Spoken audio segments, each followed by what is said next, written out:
جب وہ انہی راستوں سے جن کا حکم ان کے والد نے انہیں دیا تھا گئے، کچھ نہ تھا کہ اللہ نے جو بات مقرر کر دی ہے وہ اس سے انہیں ذرا بھی بچا لے، مگر یعقوب کے دل میں ایک خیال پیدا ہوا جسے اس نے پورا کر لیا۔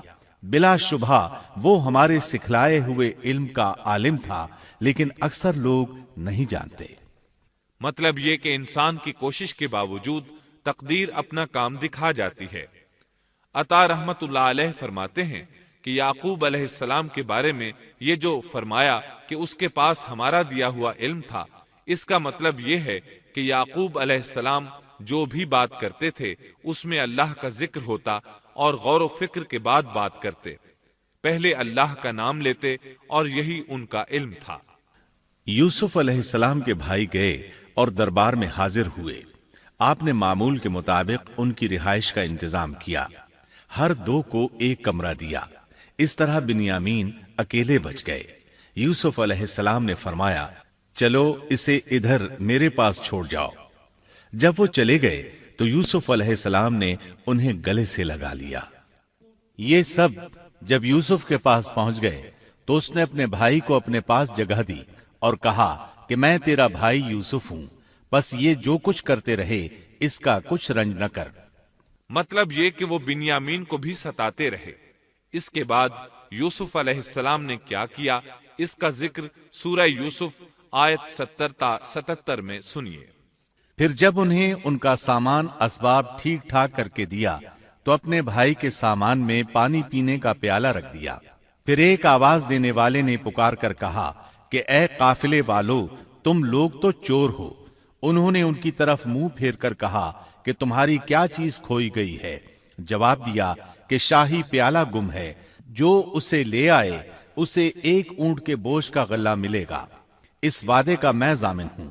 انہوں نے کہا، اللہ کی قسم، تم کو خوب علم ہے کہ ہم ملک میں فساد پھیلانے کے لیے نہیں آئے اور نہ ہم چور ہیں۔ انہوں نے کہا، اچھا چور کی کیا سزا ہے اگر تم جھوٹے ہو؟ جواب دیا کہ اس کی سزا یہی ہے کہ جس کے اسباب میں سے پایا جائے وہی اس کا بدلہ ہے۔ ہم تو ایسے ظالموں کو یہی سزا دیا کرتے ہیں۔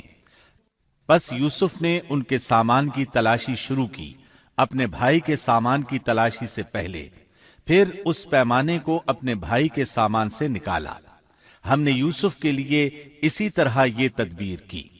اس بادشاہ کے قانون کی روح سے یہ اپنے بھائی کو نہیں روک سکتا تھا، مگر یہ کہ اللہ کو منظور ہو۔ ہم جس کے چاہیں درجے بلند کر دیں۔ ہر ذی علم پر فوقیت رکھنے والا دوسرا ذی علم موجود ہے۔ انہوں نے کہا کہ اگر اس نے چوری کی تو کوئی تعجب کی بات نہیں، اس کا بھائی بھی پہلے چوری کر چکا ہے۔ یوسف نے اس بات کو اپنے دل میں رکھ لیا اور ان کے سامنے بالکل ظاہر نہ کیا۔ کہا کہ تم بڑے بدقماش ہو اور جو تم بیان کرتے ہو اسے اللہ ہی خوب جانتا ہے۔ اب وہ بادشاہ یعنی یوسف علیہ السلام کی منت سماجت کرنے لگے۔ انہوں نے کہا کہ اے عزیز مصر، اس کے والد بڑی عمر کے بالکل بوڑھے شخص ہیں، آپ اس کے بدلے ہم میں سے کسی کو لے لیجئے، ہم دیکھتے ہیں کہ آپ بڑے نیک نفس ہیں۔ یوسف نے کہا کہ ہم نے جس کے پاس اپنی چیز پائی ہے اس کے سوا دوسرے کی گرفتاری کرنے سے اللہ کی پناہ چاہتے ہیں، ایسا کرنے سے تو ہم یقیناً ناانصافی کرنے والے ہو جائیں گے۔ جب وہ اس سے مایوس ہو گئے تو تنہائی میں بیٹھ کر مشورہ کرنے لگے۔ ان میں جو سب سے بڑا تھا اس نے کہا، تمہیں معلوم نہیں کہ تمہارے والد نے تم سے اللہ کی قسم لے کر پختہ قول قرار لیا ہے، اور اس سے پہلے یوسف کے بارے میں تم کوتاہی کر چکے ہو۔ پس میں تو اس سرزمین سے نہ ٹلوں گا جب تک کہ والد صاحب خود مجھے اجازت نہ دیں، یا اللہ میرے اس معاملے کا فیصلہ کر دے، وہی بہترین فیصلہ کرنے والا ہے۔ تم سب والد صاحب کی خدمت میں واپس جاؤ اور کہو کہ ابا جی، آپ کے صاحبزادے نے چوری کی اور ہم نے وہی گواہی دی تھی جو ہم جانتے تھے۔ ہم کچھ غیب کی حفاظت کرنے والے نہ تھے۔ آپ اس شہر کے لوگوں سے دریافت فرما لیں جہاں ہم تھے، اور اس قافلے سے بھی پوچھ لیں جس کے ساتھ ہم آئے ہیں، اور یقیناً ہم بالکل سچے ہیں۔ یعقوب نے کہا، یہ تو نہیں بلکہ تم نے اپنی طرف سے بات بنا لی، پس اب صبر ہی بہتر ہے۔ قریب ہے کہ اللہ ان سب کو میرے پاس ہی پہنچا دے، وہی علم و حکمت والا ہے۔ پھر یعقوب علیہ السلام رونے لگے اور کہنے لگے، پھر ان سے منہ پھیر لیا اور کہا، ہائے یوسف۔ ان کی آنکھیں بوجہ رنج و غم کے سفید ہو چکی تھیں اور وہ غم کو دبائے ہوئے تھے۔